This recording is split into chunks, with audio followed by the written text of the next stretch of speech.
Welcome, pudding people, to another episode of Everybody Loves Pudding. I'm your host, Ken Seymour, and I'm excited to have a guest back on the show that we talked to about a year and a half. She's a dancer, she's a musician, she's an actress, just a woman that does a little bit of everything. We are with Adele Pomerenke. Thank you so much for joining us again. You're so welcome. Thank you for having me again. Oh, absolutely. It is a joy. I really enjoyed when you were on before, and I just had so many questions that were left. It's like, I have to have a chance to talk to her again. And then I saw some stuff come about, and I go, I know who that is. And I'm super excited that she's on that thing that I like. I've been a big Star Trek nerd for quite a long time. Yeah. So seeing you involved with that, it's like that is kind of awesome, and I will definitely want to talk to that. But before we get to that part there, how has life been treating you in this last year and a half? It's good. It's good now. It started rough, and then it got better. It got better. So I'm happy. I can say that I'm happy. No complaints. I mean, I could complain, but why would you? Well, some people make it a hobby. It's like a talent. It's almost like a competition. Your knee, my back is just awful right now. That's true. That's how they make friends. Like, oh, your back hurts. My back hurts too. Let's complain about our backs together. Whatever you got to do. I get it. Now, when we talked before, we were talking about, with the shutdowns and everything that had happened, you hadn't had the opportunity to get into the dance studios very much. Yeah. Had you had the chance to get back to dancing since we spoke last time? Yeah, I did. I did a Nutcracker tour this last winter with Anaheim Ballet, finally, again. I don't live in Anaheim anymore. I live up in Burbank, so it was a bit of a drive back and forth. But now I'm back in the dance studios in the LA area and keeping up on it. It was missed. It was very missed. Yes, I would think that it would feel like almost a limb, because it's a big part of your life that just isn't there, and then all of a sudden it's just kind of a sigh of relief to be able to plie in public again. Yeah, like a big glass of water when you've been in the desert. Yeah, it was so nice. What was your favorite part of being able to get back to it?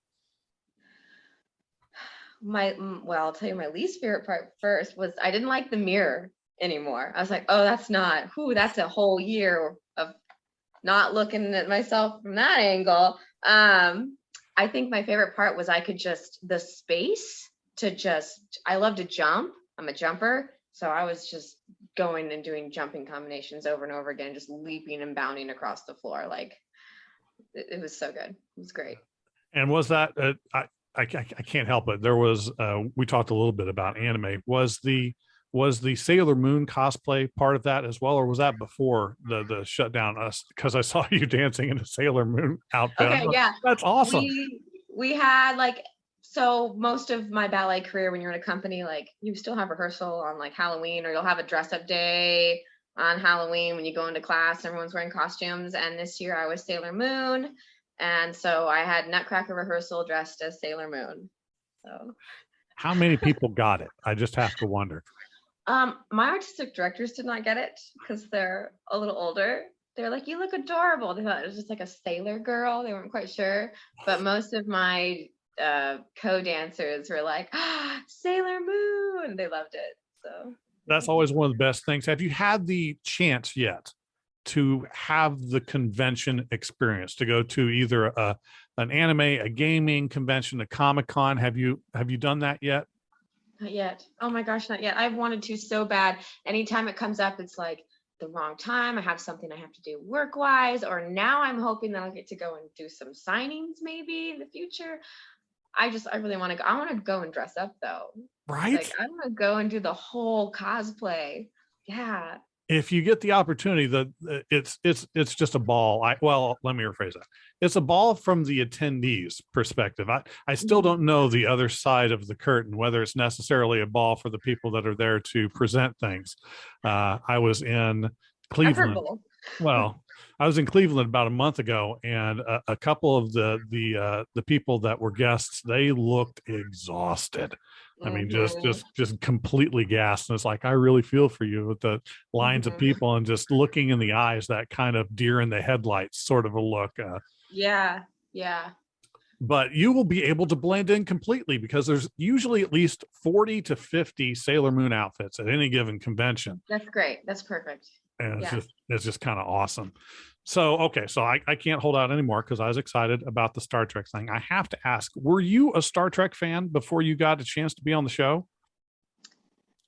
I watched it a lot with my dad. I was a nostalgic fan, but I wouldn't call myself a Trekkie, and I'm okay with saying that. But now I'm really into it a lot more than I ever was before. It got me into it because when I got the role, which I never expected to be on Star Trek ever, I was like, well, I know, like, yay. Like, okay, well, I'm gonna honor the people that are diehard fans. Like, this is for some people, this is their life. This is their lifeblood. They love it. And I'm gonna respect that. And I did my research on like my humanoid species, on the ship that I'm flying, the helmsmen and their roles. And I watched Next Generation from the beginning all over again because I used to watch some of it and watch the movies with my dad. But like I said, I really dived into it as much as I could within the short amount of time I had between then and filming.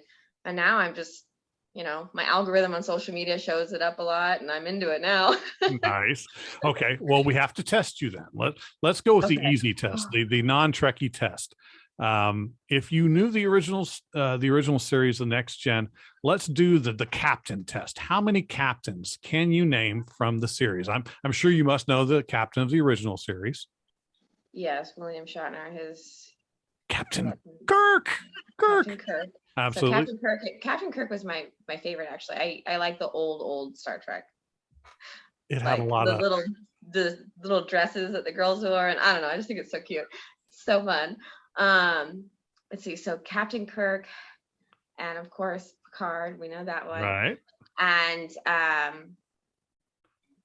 what's the one before is Pike, right? That's right. You got Pike before Kirk. Absolutely. Yes. And then what is his name? I see his face. Let's try Deep Space Nine. Did you ever know anything about Deep Space Nine? Deep Space Nine, I kind of I was more just looking at like Jerry Ryan and everything that she was doing because I knew I was going to work with her. Right, so, right. And I want to be respectful and know her stuff. So you got to know Voyager a little bit then. Yeah, I got to know Voyager a little bit. I don't remember the name of the captain. Well, that's all right.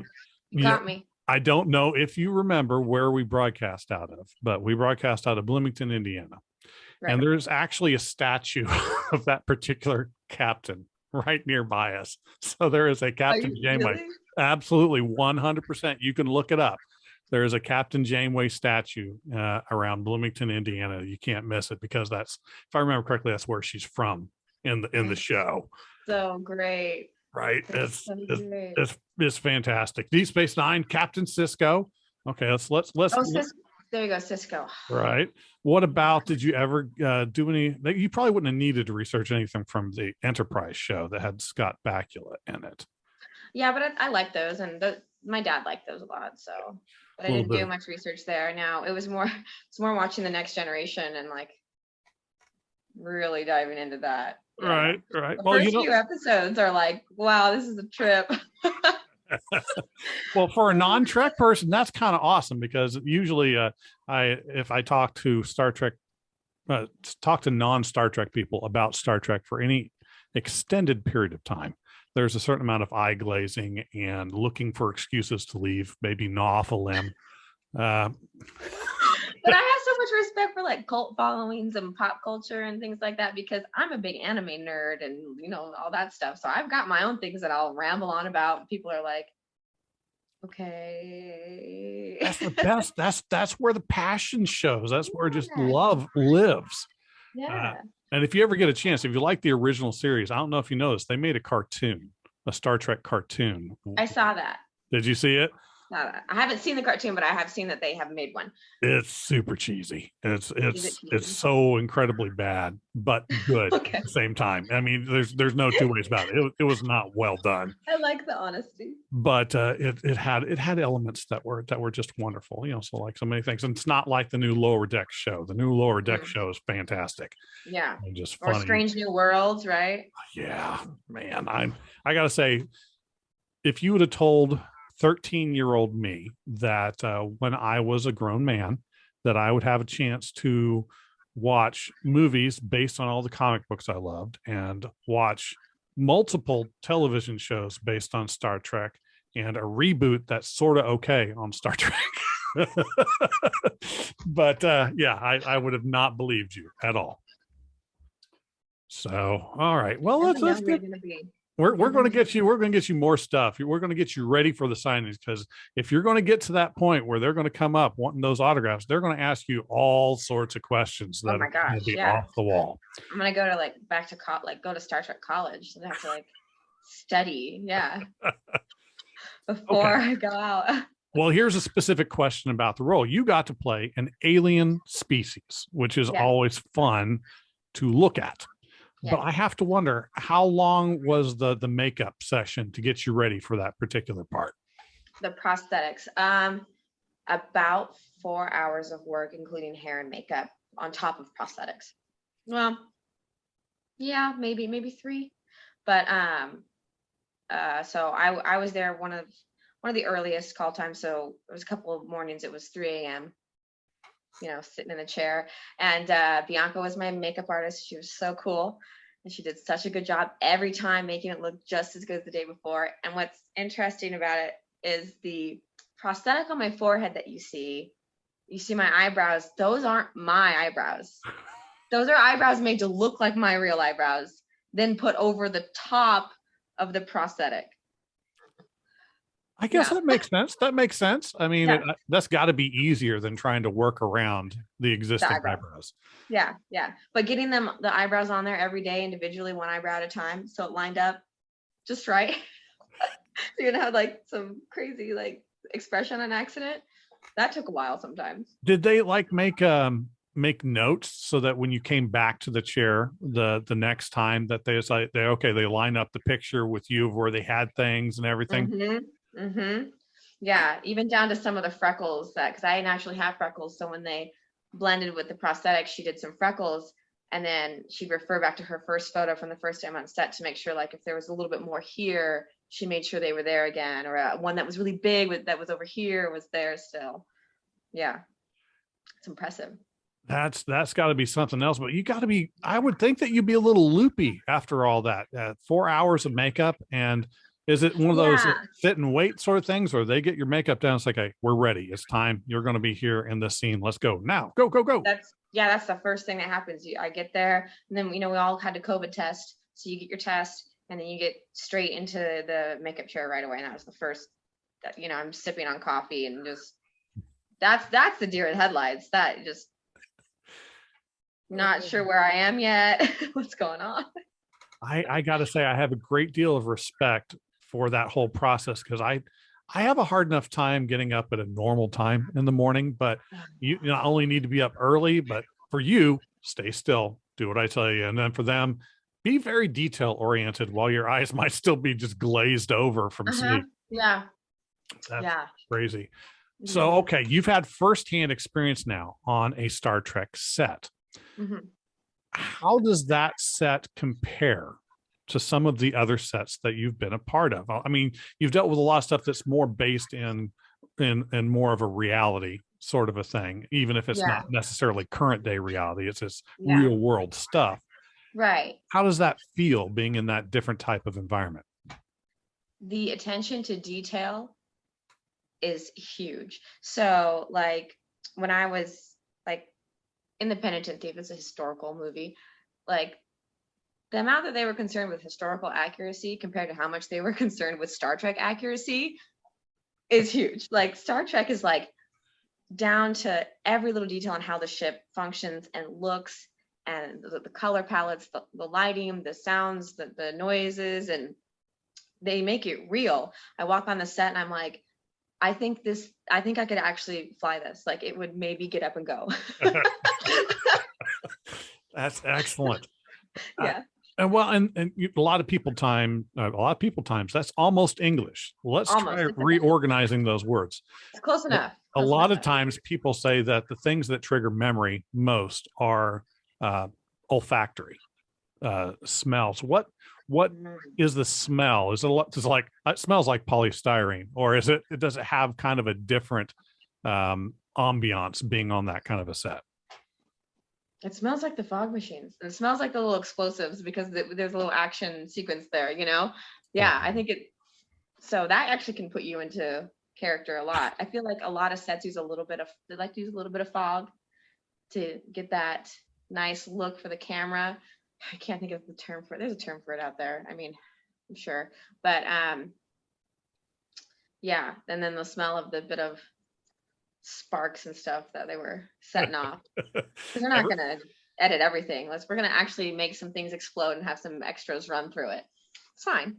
that's kind of wonderful. I have dreams like that. You see occasionally the super fans that have enough money, time, and effort that create that kind of whole thing for their house. You know, you come in, Yeah, yeah. you have the double doors that will open for you just automatically, and it's the whole aesthetic.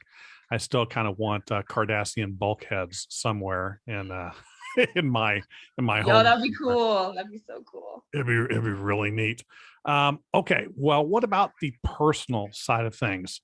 Who was your favorite? Well, okay, I don't want to put you in that position. Maybe what was one of your favorite interactions with some of the other people on the show that you had while you were there? Some of my favorite interactions. Maria, I think she was the first AD. She was awesome. I really liked working with her. Yeah. Both the directors, Doug and Mike. I liked working with Mike a lot, or Michael. He for shooting a lot of the action and stuff, he was just so chill. He was just like he was driving a boat. I don't know how to give this a good analogy, but that's what it felt like. Do you know what I mean? Yeah. Like there's just some things in life where you just have to explain it in a way that is like, that's what it was. I was like, okay, we're good. So that was a really cool interaction with him. He was really chill and really fun to work with, and just got the work done really well and knew what to say, and it just clicked. Of course, I love working with Patrick Stewart. I actually ended up talking to him, I think, more than any of the other actors. Yeah, because ballet came up. Oh, that had to have been a great connection between the two. And I think he was happy to not talk about the show or work or acting or X-Men or something for once. I was like, he asked me, well, what are you on to after this, this accent? What are you on to after this? And I said, oh, ballet, because I was going to do the Nutcracker right after Star Trek. So I was getting ready to do that. And he's like, oh, ballet. So he takes off his glasses and puts his newspaper down to talk to me about it. Oh, that's awesome. It was great. Yeah. It always seems, because you cannot always get a real accounting of the personality of somebody just from viewing a character that they play, or even sometimes the interviews that they have. But I can't help but get this feeling that he would be one of those people that I would want to just take around with me to anywhere that I could do anything with, and ask him what he thought about it. Yes. Yeah. Was he really did he kind of give off the warmth that I imagined that he would in person? Yeah, he's like a kindly grandpa. He really is. Terry Metalis is the showrunner, and he introduced him to me when I was sitting at my helm. And it is funny because Patrick asked me what I thought of the set, and I said, oh, it's amazing. And I looked at him and said, well, what do you think of it? Because, like you said, you want to take him around and ask him questions of what he thinks of things. And he turns to look at Terry and goes, actually, I wanted to talk to you about that. And I was like, and I looked at Terry and he looked at me, and I was like, oh my gosh, I'm so sorry. I just tried to be polite, and I opened up a whole conversation. Oh, that's excellent. That is so wonderful. So I hope that you get to go back again for whatever reason. Just something. Just anything, because sometimes you can, in space. I know if you make the right kind of impression on the right person, they'll bring you back no matter what. There's some of the things that I just love to see, if you're a real nerd when it comes to Star Trek, is some of the individuals that had major roles down the line had very small roles in just tiny spots earlier on. I mean, Tuvok in Voyager showed up in a single episode of The Next Generation when all Patrick Stewart's character wanted to do was go ride his horse, and he had to stop people from taking over the Enterprise all by himself. but just just seeing stuff like that, I was like, Yeah, oh, I know but you it's guys, true. right? Yeah. I like to squeeze those characters into that universe, you know. Right. Mhm. Um, so okay. Well, what's really coming up next? I know we talked last time, we talked about your kind of punk nature Yeah. and the music that you love. Are you going to have the chance to go back and do some more musical recording too? Yes, I'm going to because LA's. I'm getting some auditions. I've had a few auditions. I'm gonna go to Nashville for a little bit and do some music. I'm gonna try to, but I have this feeling that I'll get there because it's been kind of dry on the acting thing. I have a feeling I'll get there. I'll start doing music, and then LA will call me and be like, "Hey, we need you back." So, you know, Well, it's we'll all see. wins at that point, isn't it? Right? It is a win-win, yeah. But I have been missing music. If anything, I'll just go be creative with some of my old film and artsy music friends, maybe get up on stage, maybe do a couple little cameos singing or something, and just go say hi to some people. Because last time when I was there, it was COVID and I was closed down and locked up. So, and I like to go back there like once a year and just say hi. So I do have a couple projects coming up, hopefully, but I can't really talk about them film wise. Yes, why not? All, I, all I of it. I don't know. I look at the way I cross my fingers, and I realize that I've got like the worst finger crossing possible. I look like Al Wait, Pacino from wait, Ocean's 13. are you doing your middle finger over the first finger or the Middle over the first, yeah. yeah. Oh, but I'm they I'm don't cross very backwards. much, do they? They don't cross very much, do they? No. Can you bend? This is a Well, weird I question. could go like this, but then it just looks kind of That just weird. looks weird. That's These are super my weird. People like, guns. And yeah, just they're like, what are you doing? yeah. Oh, well, Fingers I gotta crossed, say something coming up in music. We'll see. that would be really cool. Nashville's got just a great feel as a city, especially if you love music. Yeah. And it's Um, good to fill you up as an artist too. Like I love LA so much and it's definitely home, but it's so business that when you want to refill creatively, it's nice to like get out of town and just go to a town that's just creative for the sake of being creative. And especially Nashville, because it's like that's that was my home for a long time. yeah, and it allows you to, when you go around, there's so many great studios and great people that you can work with. You can make connections and grow, and connections are what it's all about. And what better way to make connections than social media? Right. That was Of my course. bad segue into the I was trying to help you with that joke, delivering that joke, but the concerned look in my face was just didn't sell it. Oh, we always have Yeah. that's kind of the shtick. We get the absolute worst segue into our pre-recorded talk about social media before we come back. Social media. Oh my Yes. God. I am so bad at social media. I try, we try and have a presence on pretty much everything, but if it weren't for doing the podcast, I wouldn't be on any of them. You know, people ask me, they're like, so as an actress, what's your goal for your career? I'm like, my goal is to get financially stable enough and popular enough that I hire somebody else to manage my social media so I can throw my phone in a lake and go live my life. Yes, that is 100% accurate. That's my goal because I have to be on there. I have to. And Yeah.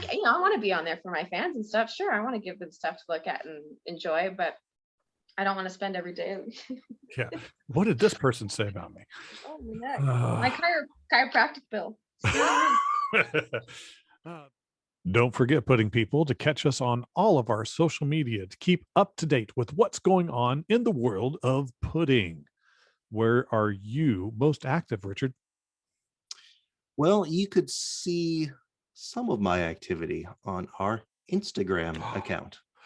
Would that happen to be at Pudding Guys? That one would, yes. Amazing. You know what? That is also our Facebook. So you can about once a month see it. If you're lucky. If you're lucky, we'll post something on Facebook. We're probably most on Twitter at Real Pudding Guys. But of course, you can catch us on Patreon as Pudding Guys. That's right. Where for just $1 a day, you can support us as we bring you new interviews, new material, new stuff to make our interviews and material look better. It's just fantastic for only $1 a month. Hey, Paul $1's not a lot. No, not really. It really isn't. That's actually $12 over the course of a year. Right. Small change to help the pudding guys keep going. And we love our supporters. We both informative and entertaining. Well, maybe informative, probably not entertaining. Probably not. Probably not. Maybe not. Maybe not. But okay. So I kind of wanted to ask some questions of you the last time you were on, and we got to talking about some really interesting stuff, and I never quite got to it. And considering some of the things that have happened in real life around the world over the last couple of years, I wanted to get your take as somebody on the acting side of things rather than the consuming side of things, to just kind of understand some perspectives on some things. You know, we were talking a little bit before we started recording, you know, the whole at the time of this recording, the Depp and Heard trial just finished, and it's an ongoing conversation I have with a lot of the people that I work with and some of the people that are friends of mine, of what is and what should be the social responsibility of individuals that consume media versus what should be expected of those that create media or are part of the creation process. What do you think about, maybe the best word is about how intrusive sometimes it feels like everything is into the nooks and crannies of the life of actors and writers and directors and things? What is that like on the other side? Have you had to deal with it? Yeah, sure, of course. I think I've had to deal with both sides, right? I just think sometimes life is so difficult for people that it's so much easier to watch somebody else's life that maybe looks like it is better than yours fall apart a little bit. Right? There's like humanity to it. So we get a little obsessive with it, but also we have to remind ourselves why we like it. It's because it's familiar. The drama's familiar. It's just on blast. It's like all those Hollywood, like the young celebrities, like, you know, when like Paris Hilton's getting out of the car or like whatever, and she's wearing a dress and then she opens her legs and every, you know, you could see, or whoever that was, or you know what I'm talking about, when all that was going on, or Right. or when you see like Britney Spears shaved her head, I'm like, I shaved my head once, but nobody knew about it, and I was not well. Right. I'm a human too, you know. I think it's just we're human, and I don't think other celebrities or other actors and stuff should take it too seriously too. Like if somebody judges you and you're in the limelight, like Just kind of on a duck's back. You know, they don't. It's not gonna come knocking on your door. You know, I don't think so. Maybe you can now, but well, I always wonder because, you know, what you're describing, the Schadenfreude of it, of the joy in somebody else's pain. yeah, I've never quite understood that on a comparative scale. Maybe it's just the way that I look at things, but it's somebody, just because somebody else is having a hard time doesn't mean that my life is better. It just means that they're having a hard time. yeah. What do you think? What do you think the responsibility should be, or where should the responsibility be in changing the overall, I don't know, the overall tone, the overall way that we approach things? Where is that shift? Is the responsibility on like the average people? Is the responsibility on the media to not take advantage of, you know, unfortunate circumstances for people? Is it in the studios and shielding the people that are part of their productions better? Where is it that you think that we might be able to do better and produce more empathy for people in general? I think that's so difficult because literally everything is thrown at you now, right? Like everything's thrown at you. You can't really filter it. Like I'm never on Facebook anymore because it's basically the spam of social media. Yeah, it is. It's like a giant, it's like the giant spam folder, right? You know the, what is that age old saying? We knew we could do it, but we didn't ask if we should. Right. Should we Right. do it? Yeah. and we just jumped into it, and now it sells. Stuff sells. When it sells, people aren't going to let go of it. And the news sells. Every time people watch the news, those people get paid money, they get more money. I don't really like the news. I like people. I love people. And I don't really think it's the studios or the celebrities or the consumers' job to change who they are or how they handle it.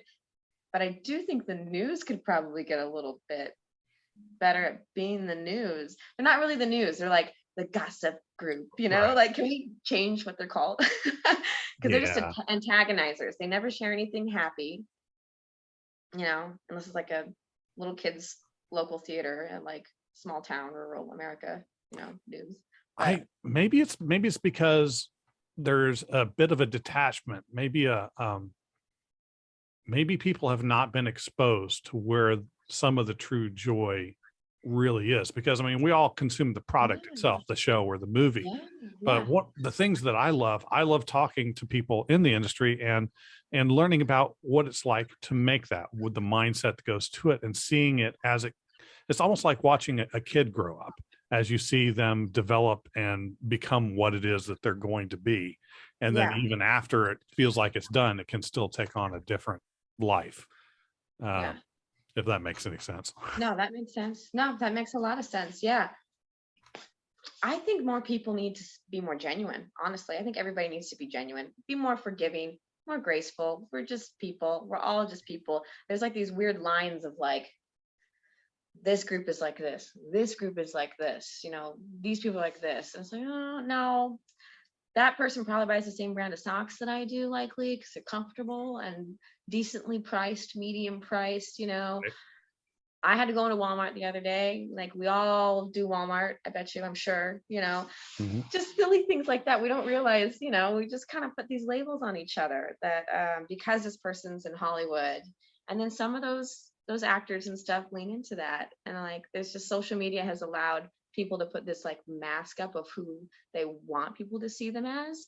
Right. And then long run, it just makes them so depressed anyways, right?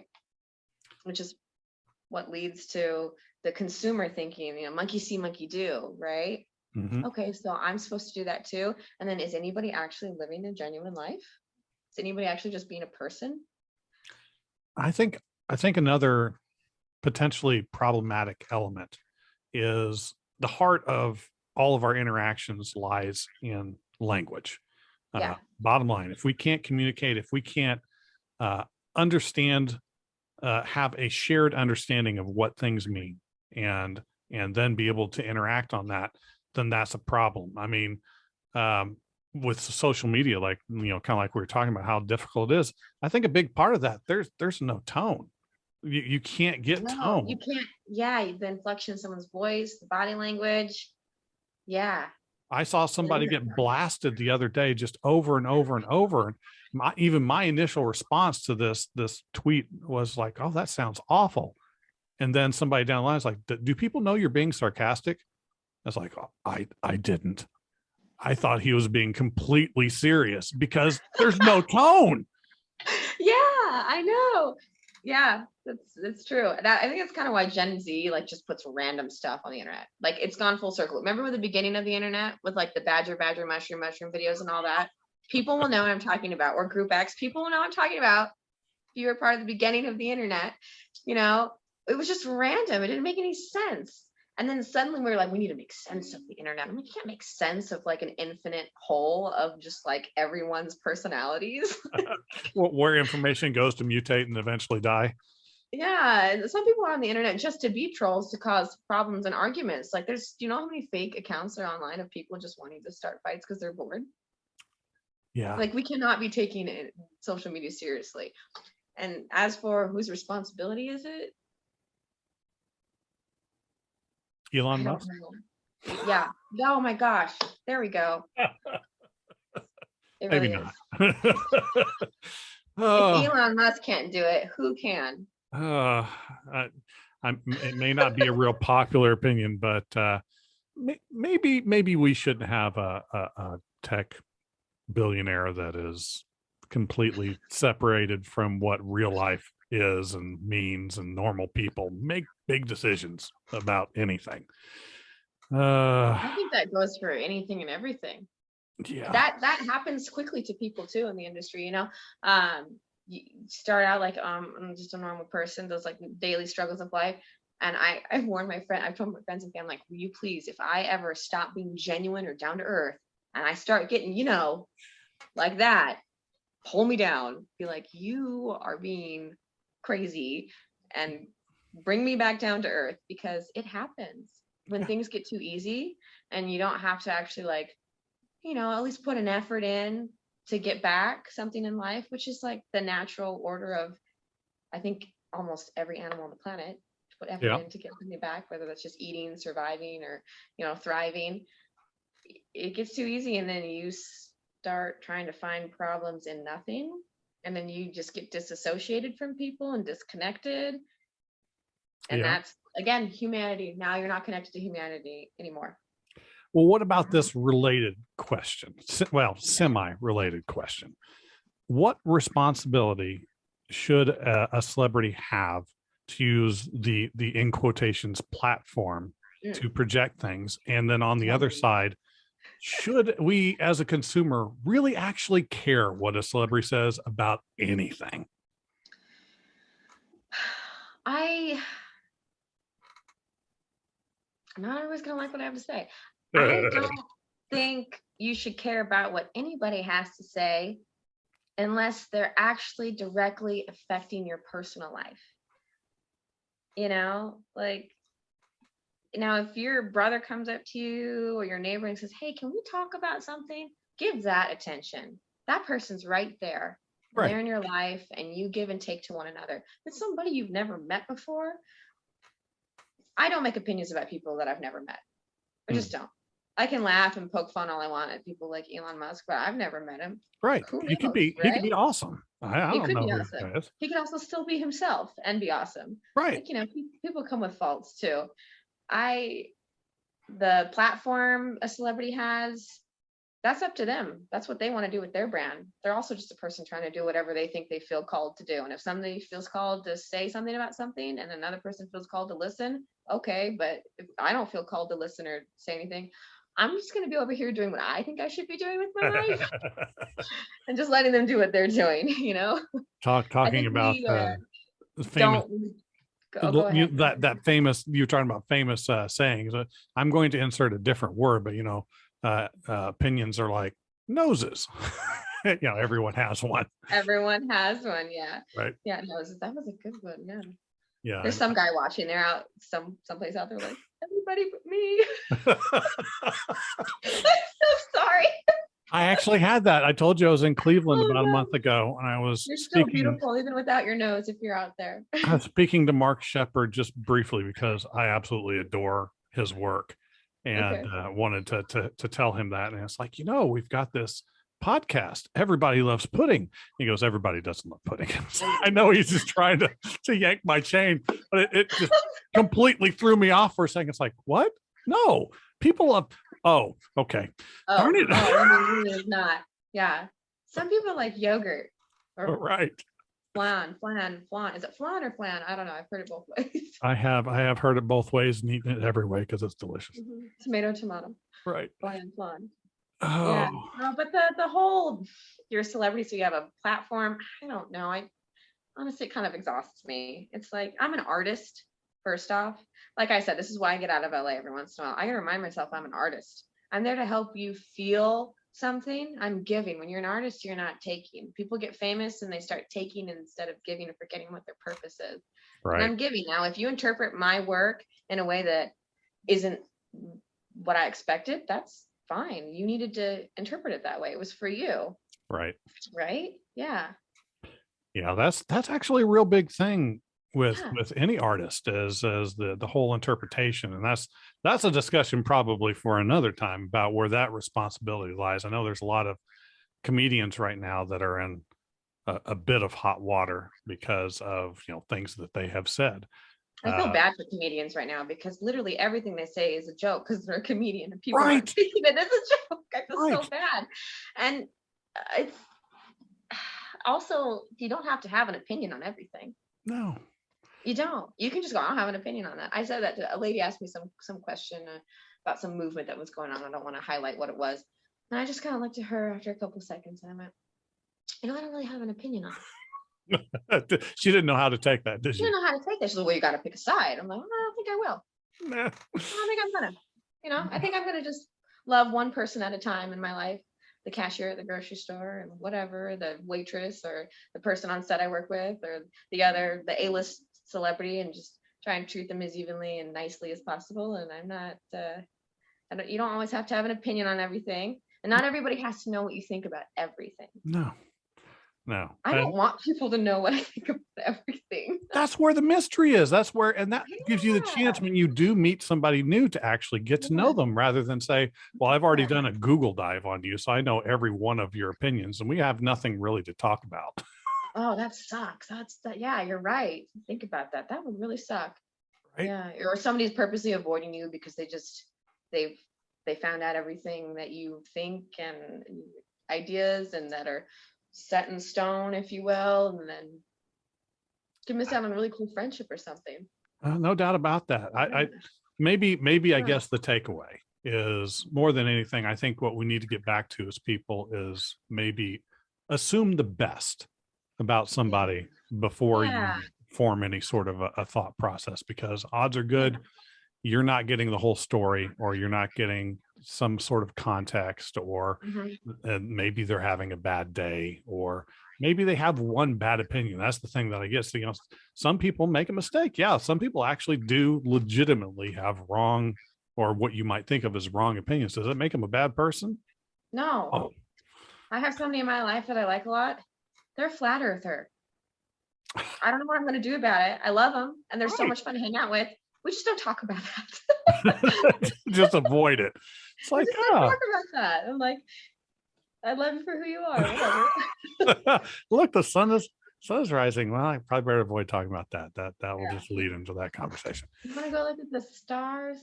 I don't know. Never mind. Let's go get a movie. Let's go see a movie. Yeah, there we go. But that's always what I kind of hope for people, because the last thing I don't know, me personally, I don't want to say something that's ever going to offend anybody, or you can't stop that though. Like, you're just going to do it. And if somebody wants to be offended, they're going to be offended no matter what you do. Right. They've already decided that. That's on them. Right. That's right. And it's nice to see that there's still some logical thinking and some fresh air. I think there's way more than not. It's so weird. Like, people have all these ideas on what people in California and LA are like.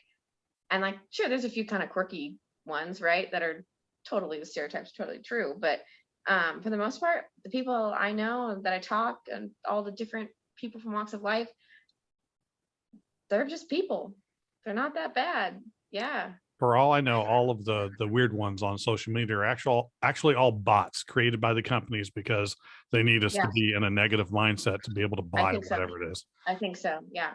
I do have that weird, I think about stuff like that. Like, yeah. Just some sim characters with profiles online.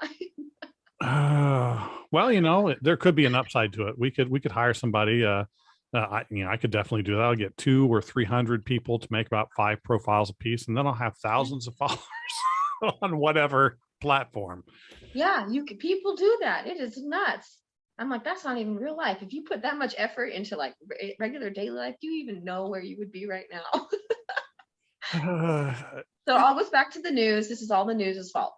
Yeah, I think so. Maybe it's the deterioration of the actual purpose. Well, the actual big journalistic companies, the ones that made the newspapers. A lot of the newspapers are just going away, and all we have left are people that have never really studied the ethics behind how journalism is supposed to work. It's like, have you ever tried to go write a Wikipedia page? I have. It was difficult. They should be in charge of the news, because they will only allow facts and nothing else. And they want hard proof. Wikipedia should be in charge of all of the news. And then there we go. There's our answer. We need citations, lots of citations. And we also need $2.13 from you, because we're Word. We're a nonprofit organization and Right. it is by our viewers and listeners. Oh wait, that's NPR, but still we like them too. NPR is great. Oh, We actually, solved it. that's one of the Wikipedia. things. That's one of the things I always support. Wikipedia, always that, and NPR, and like Riley Hospital. Those are the things that I like to support. You know, there's no Yeah. possible downside there. No, yeah. But I can't tell you how much I appreciate you taking the time to talk with us just for a few minutes. And I want everybody listening to keep an eye out. If you have not seen her Star Trek appearances yet, you need to get Paramount and watch it, because it's just, the show is awesome to begin with. But any chance to see somebody of such talent get a chance to be on Star Trek is fantastic. And I completely look forward to it. You're going to go down to Nashville. I'm going to hear that there's going to be an album coming out like in a year, and I'm primed. I'm ready. Okay, me too. All right, me too. Thank you again so much. You're so welcome.